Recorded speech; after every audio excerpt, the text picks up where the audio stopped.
बातमीपत्रामध्ये आता पाहणार आहोत सुपरफास्ट 100 बातम्या सुरुवात करूयात। पेट्रोल आणि डिझेलच्या किमती वाढण्याची भीती वाहन खरेदीदारांमध्ये दिसल्याचं समोर येतंय। त्यामुळे एप्रिलमध्ये भारतातील इलेक्ट्रिक वाहन बाजारानं दमदार विक्री नोंदवलेली आहे। एप्रिल 2026 मध्ये देशभरात तब्बल 2,39,025 इलेक्ट्रिक वाहनांची नोंदणी झाली असून हा एप्रिल महिन्यातील आतापर्यंतचा सर्वोच्च आकडा ठरलाय। गेल्या वर्षीच्या तुलनेत ही वाढ 41% अधिक आहे। मुंबई महापालिकेकडून सार्वजनिक पार्किंग शुल्कात 40% वाढीचा प्रस्ताव देण्यात आलाय। प्रस्तावाला तत्वतः मंजुरी मिळाली असून अंतिम निर्णयासाठी स्थायी समिती आणि महासभेची मंजुरी बाकी आहे। जवळपास 10 वर्षांनंतर पार्किंग दर वाढवण्याची तयारी आहे।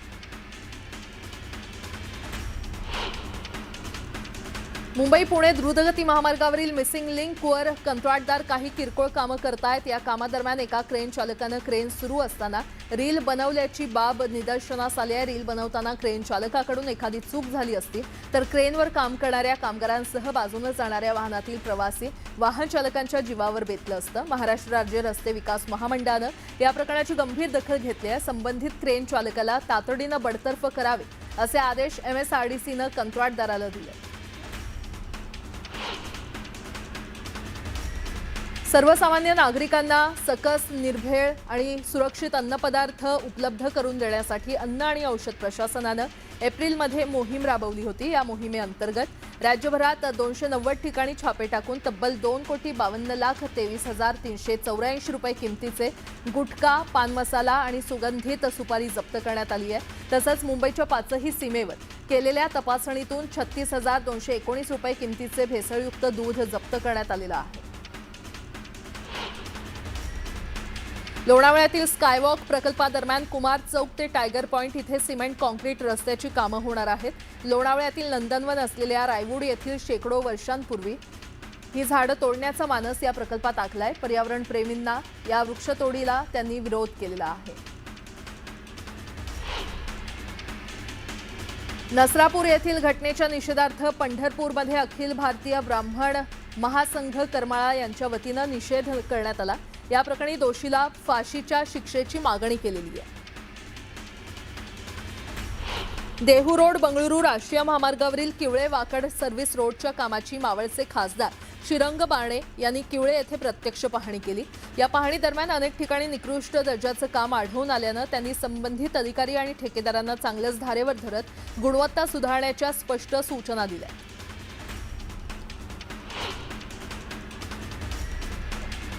नागपूर पालिकेच्या वतीनं प्रभाग 8 मधील मोमिनपुरा क्षेत्रात सुरू असलेल्या अतिक्रमण कारवाई दरम्यान जोरदार राडा झाला। अतिक्रमण कारवाईला विरोध केल्यामुळे पोलिसांनी स्थानिक काँग्रेस नगरसेवक वसीम खान यांना ताब्यात घेतलं। व्यावसायिकांचं दुकान हटवण्यापूर्वी त्यांच्या पुनर्वसनाची किंवा पर्यायी जागेची वसीम खान यांनी मागणी केली आहे। रेल्वे प्रवाशांकडून ऑनलाईन तिकीट बुकिंगला पहिली पसंती मिळते। तिकीट खिडकीवरून आता बुकिंग होणार आहे। केवळ 12% आसपास राहिलेली आहे। रेल्वेचं ॲप डाउनलोड करणाऱ्या प्रवाशांची संख्या वाढून 3.5 कोटींवर पोहोचली आहे।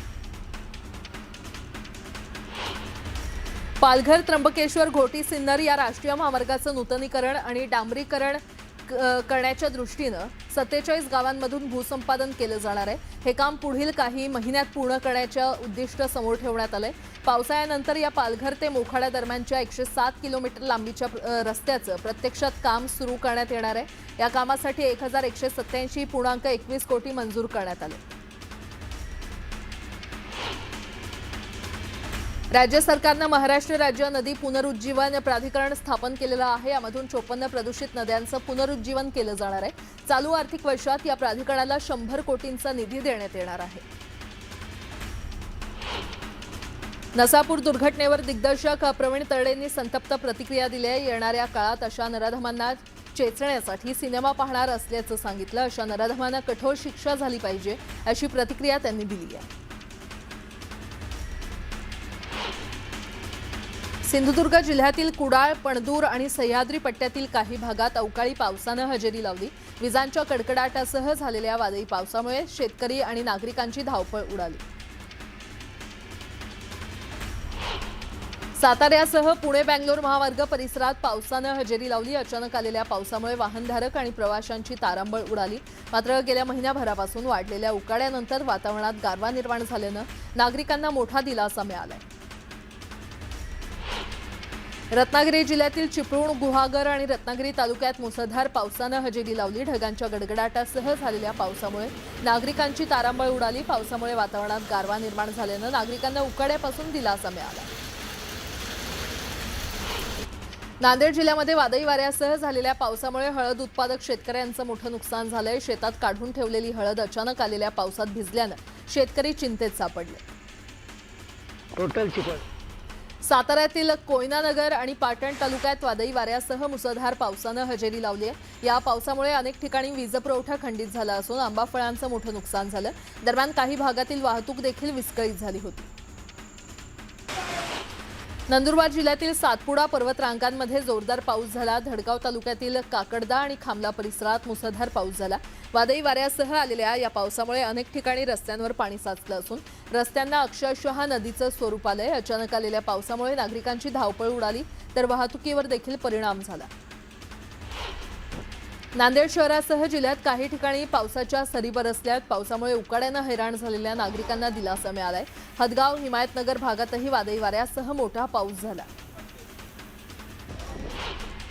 वाशिम जिल्ह्यातील मानोरा, मंगरुळपीर तालुक्यातील काही भागात जोरदार पाऊस झाला। अचानक आलेल्या पावसामुळे उकाड्यानं त्रस्त झालेल्या नागरिकांना काहीसा दिलासा मिळालाय। गेल्या काही दिवसांपासून जिल्ह्यात तापमानाचा पारा चांगलाच वाढला होता। अशातच पडलेल्या या पावसामुळे वातावरणात गारवा निर्माण झालाय।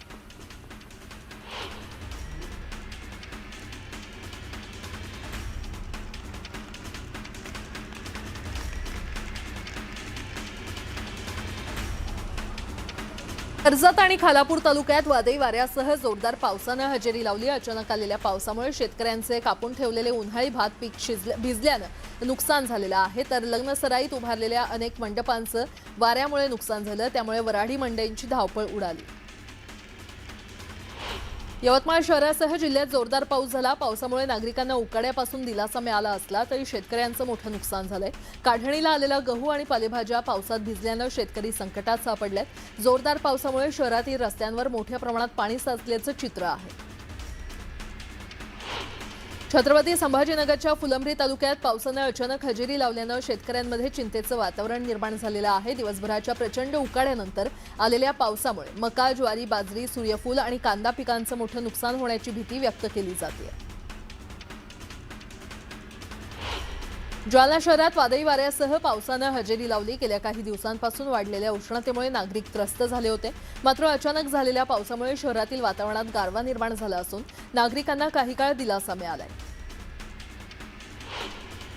डोलखाम परिसरात वादळी वाऱ्यासह मुसळधार पाऊस झाला। अचानक आलेल्या वाऱ्यामुळे अनेक लग्न मंडप, शेड, डेकोरेशन साहित्य कोसळून मोठं आर्थिक नुकसान झालं। काही ठिकाणी झाडांच्या फांद्या रस्त्यावर पडल्यानं वाहतुकीला देखील अडथळा निर्माण झाला। लग्नसराईमध्ये नागरिकांची मोठी तारांबळ उडाली। शहापूर तालुक्यात विजांचा कडकडाट आणि सोसाट्याच्या वादळी वाऱ्यासह जोरदार पाऊस झाला। अनेक ठिकाणी वाऱ्याचा वेग अधिक असल्यानं मोठं नुकसान झालं। पुण्यात 13 शाळा अनधिकृत असल्याचं समोर आलंय। दरम्यान पालकांनी पाल्यांचं शैक्षणिक नुकसान टाळण्यासाठी या शाळांमध्ये प्रवेश घेऊ नये असं आवाहन महापालिकेच्या प्राथमिक शिक्षण विभागानं केलंय। बिव्वेवाडी, येरवडा, कोंढवा, हडपसर, लोहगाव, उंडरी आणि आंबेगाव या परिसरातील शाळांनी प्रशासनाची कोणतीही परवानगी घेतलेली नाही। नवी मुंबईतील कामोठे परिसरात राहणाऱ्या 3 अल्पवयीन मुलींचा इमारतीच्या सुरक्षा रक्षकाकडून विनयभंग केल्याची धक्कादायक घटना समोर आली आहे। शाळेत मुलांना देण्यात येणाऱ्या गुड टच आणि बॅड टच मार्गदर्शन सत्रामुळे हा प्रकार उघडकीस आला। पीडित मुलींनी घरी आपल्यासोबत घडलेला प्रकार सांगितल्यानंतर पालकांनी पोलिसात तक्रार दाखल केली। या प्रकरणी पोलिसांनी आरोपी पंकज सिंह याला अटक केली आहे। पुणे जिल्ह्यातील मावळ तालुक्यात जलपर्यटन आता जीवघेणं ठरत असल्याचं चित्र समोर आलंय। गेल्या अवघ्या 4 महिन्यात तब्बल 25 पर्यटकांचा पाण्यात बुडून मृत्यू झाल्यानं सुरक्षेचा प्रश्न ऐरणीवर आलाय। पवना, कासारसाई, आंध्रा धरण आणि इंद्रायणी नदी परिसरात बुडण्याच्या घटना वाढलेल्या आहेत। अहिल्यानगरच्या संगमनेरमध्ये कांद्याला अवघा 1 रुपये भाव मिळाला। याविरोधात संगमनेर तालुक्यातील शेतकऱ्यांनी आक्रमक पवित्रा घेतला। संतप्त शेतकऱ्यांनी वडगावपान परिसरात रास्ता रोको आंदोलन केलं। कांदा लिलाव बंद पाडत शेतकरी रस्त्यावर उतरले। बीडच्या परळीतील एका खासगी रुग्णालयामध्ये गर्भातील बाळाचा मृत्यू झाल्याच्या प्रकरणावरून खळबळ उडाली। डॉक्टरांच्या निष्काळजीपणामुळे बाळाचा मृत्यू झाला आणि मृत भ्रूण तब्बल 19 तास मातेच्या पोटात ठेवल्याचा गंभीर आरोप नातेवाईकांनी केला। या प्रकरणी जिल्हा शल्य चिकित्सकांनी 24 तासात चौकशी समिती गठीत केली असून अहवालानंतर कठोर कारवाईचा इशारा दिलाय। शक्तीपीठ महामार्गावरून कोल्हापुरात शिवसेनेतल्या 2 आमदारांमध्ये मतमतांतर असल्याचं उघड झालं। शक्तीपीठ महामार्गाचं आरेखन बदलल्यानंतरही करवीर आणि राधानगरी तालुक्यातील शेतकऱ्यांचा विरोध कायम असून या मुद्द्यावरून शिवसेनेचे आमदार चंद्रदीप नरके आणि राजेश क्षीरसागर यांच्यामध्ये शाब्दिक संघर्ष रंगलाय। शक्तीपीठ महामार्गाला शेतकऱ्यांचा तीव्र विरोध झाल्यानंतर त्याचं रेखांकन बदलण्यात आलेलं आहे। नवी रेखांकनानुसार पश्चिम महाराष्ट्रातील सुपीक जमिनीतून हा महामार्ग जाणार आहे। त्यामुळे शक्तीपीठ महामार्गाला आता शेतकऱ्यांकडून तीव्र विरोध होतोय। सांगली जिल्ह्यातल्या प्रत्येक तालुक्यात आणि बाधित गावांमध्ये शासन अध्यादेशाची होळी करण्यात आली। मराठवाड्यातील जायकवाडी धरणातील गाळ काढण्याचा मोठा निर्णय राज्य शासनाच्या स्तरावर घेतला जाणार आहे। सध्या धरणात सुमारे 20 टीएमसी गाळ साचला असल्याचं सांगितलं जात आहे। हा गाळ उपसल्यास धरणाची पाणी साठवण क्षमता मोठ्या प्रमाणात वाढणार आहे। जर हा गाळ पूर्णपणे काढला तर शहराला पुढील 10 वर्ष पुरेल एवढा अतिरिक्त पाणीसाठा केवळ एका निर्णयामुळे निर्माण होईल। जळगावच्या चाळीसगाव तालुक्यात सध्या मोठ्या प्रमाणात डिझेलची टंचाई निर्माण झालेली आहे। शहरातील अनेक पेट्रोल पंपांवर डिझेल उपलब्ध नाही असे फलक झळकत असून वाहनधारकांना मोठा मनस्ताप सहन करावा लागतोय। लग्नसराईसह शेतीची कामं मोठ्या प्रमाणात सुरू असल्यानं डिझेलची मागणी वाढली आहे, मात्र पुरेसा पुरवठा होत नसल्यानं अनेकांची कामं रखडलेली आहेत।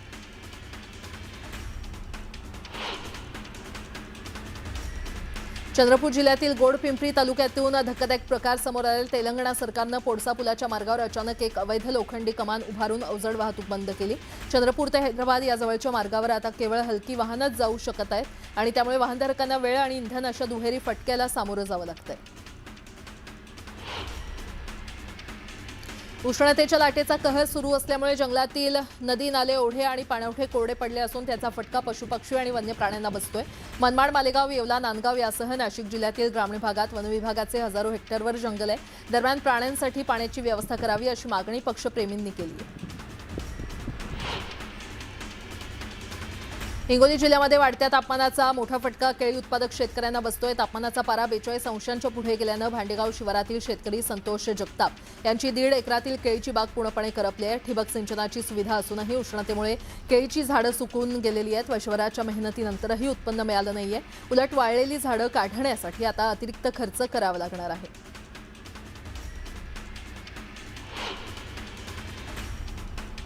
वाशिम जिल्ह्यातील कंकरवाडी शेतशिवारातील शेतीपंपांचा विजय पुरवठा मागील 15 दिवसांपासून अधिक काळापासून खंडित आहे। यामुळे या परिसरातील उन्हाळी ज्वारी, भाजीपाला आणि इतर पिकांना पाणी देता येत नसल्यानं पिकं वाळू लागली आहेत। वीज नसल्यानं सिंचन पूर्णपणे बंद पडले असून शेतकऱ्यांचं मोठं आर्थिक नुकसान होतंय।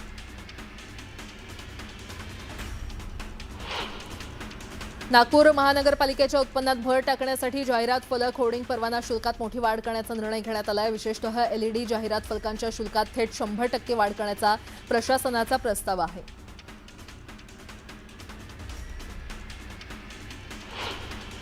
नागपूर महानगरपालिकेतील बहुजन समाज पक्षानं आपल्या एकमेव नगरसेविकेला अपात्र घोषित करावं यासाठी विभागीय आयुक्तांकडे याचिका दाखल केली आहे। शिस्तभंगाच्या कारवाईसाठी नगरसेविका हर्षला जयस्वाल यांच्या विरोधात बसपानं याचिका दाखल केली आहे।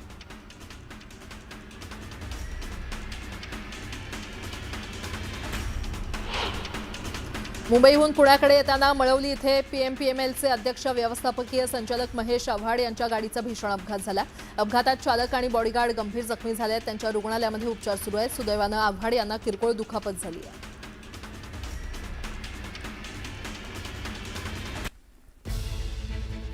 आता एक मोठी बातमी। मुंबईतील महापौर बंगल्यावर दुरुस्ती कामासाठी उधळपट्टी होते का असा प्रश्न उपस्थित होतोय, कारण 75 लाखांच्या कामानंतर पुन्हा नूतनीकरणासाठी 3.40 कोटींचा खर्च करण्यात आलाय। नव्या कामांसाठी 3.40 कोटी रुपयांची मंजुरी देण्यात आलेली आहे। बंगल्यावर केलेल्या कामांचं देयक मिळावं म्हणून पत्र देण्यात आलेलं आहे। पेंटिंग, पॉलिशिंग, रिपेअरिंगसह इतर कामांचा या पत्रात उल्लेख करण्यात आलेला आहे। मोठी बातमी आपण पाहतोय। बंगल्यावर पुन्हा 3.40 कोटींचा खर्च करण्यात येणार आहे। त्यामुळे महापौर बंगल्यावर उधळपट्टी होते असा प्रश्न उपस्थित होतोय। या संदर्भात अधिक माहिती देत आहेत आमचे प्रतिनिधी सुमित सावंत आपल्यासोबत जोडले गेलेले आहेत। सुमित, काय अपडेट? डागडुजी करण्यात येत होता आणि जानेवारी महिन्यामध्ये निवडणूक जाहीर होणार अशाच वेळेला डागडुजीचा निर्णय घेण्यात आला आणि 75 लाख रुपयांची डागडुजी करण्यात आली आणि त्याचंच एक पत्र सध्या कंत्राटदारांना अभियंत्यांना दिलेलं आहे की याचं देयक मला मिळावं. आणि त्याच दरम्यान ही बाबही समोर आली आहे की ज्या वेळेला 75 लाखांचा खर्च झालेला आहे त्याच कामांसाठी किंवा त्यातीलच काही कामांसाठी पुन्हा नव्यानं ज्या वेळेला महापौरांनी जाऊन पाहणी केली, त्यांना काही अतिरिक्त सूचना केल्या, त्यानंतर बदल करण्यासाठी त्याच कामांसाठी पुन्हा 3,40,00,000 रुपयांचा खर्च याच कामासाठी केला जातोय. त्याची निविदा काढली जाते. त्यामुळे नियोजनाचा अभाव आहे की भ्रष्टाचार होतोय असा सवाल उपस्थित झालेला आहे की पुन्हा पुन्हा त्याच कामांवरती खर्च करून काही वेगळे धागेदोरे पुढे न्यायचे आहेत असा प्रश्न सध्या उपस्थित होता आणि विरोधकांकडून देखील त्याची विचारणा केली जाते. ठीक आहे सुमित, धन्यवाद या संपूर्ण माहितीसाठी.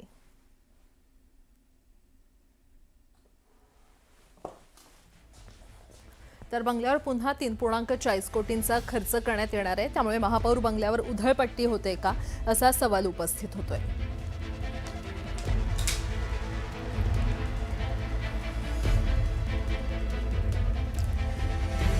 एक मोठी बातमी, मनोहर मामानंतर सोलापूर जिल्ह्यात आर्थिक फसवणूक करून जादू टोण्याचे विधी करणारा आणखी एक भोंदू बाबा पुढे आलेला आहे. माढा तालुक्यातील अडेगावचा नाना विरकर उर्फ गुरुमाऊली यांनी पंढरपुरातील यशवंत जाधव, निलेश भोईटे यांच्या आर्थिक फसवणूक केल्याच्या तक्रारी टेंभुर्णी पोलीस ठाण्यात दाखल झालेल्या आहेत. विशेष म्हणजे या भोंदू बाबानं पैशाचा पाऊस पडतो म्हणून तब्बल 3 लाख रुपयाला कासवच विकल्याचा प्रकार पुढे आलाय.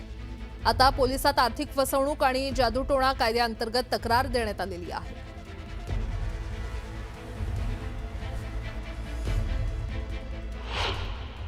पैशाचा पाऊस पडण्याकरता आपल्याला कासव लागेल असं आम्ही दाखवून मला एक कासव देखील दिलं 3 लाख रुपयांचं.